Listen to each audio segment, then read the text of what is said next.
सिमगा में लगातार चोरी के मामला रुके के नाव नहीं लेवा थे। एक बार फिर चोर मन चोरी के घटना ला अंजाम दिए है और ए दरी एटीएम ला अपन निशाना बनाए हैं। चोर मन एटीएम ले लगभग 5,20,000 रुपया ला पार कर दीन। सीसीटीवी फुटेज में चोर मन और एक i20 कार हा नजर आवत है। खरसंग में पुलिस हा एम तत्परता दिखाते हुए जांच में जुट गए है।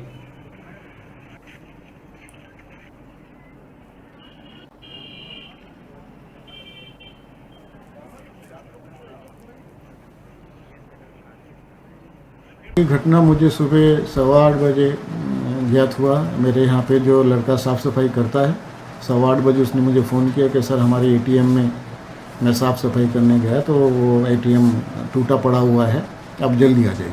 मैं करीब 8:30 बजे यहाँ आया। 8:30 बजे आने के बाद मैंने एटीएम का शटर उठा के देखा तो एटीएम में से एटीएम को काट के जो पैसा रहता है, जिसको हम कैसेट बोलते हैं बैंकिंग भाषा में, तो 4 कैसेट रहता है, चारों कैसेट वो ले गए। कितनी राशि थी सर?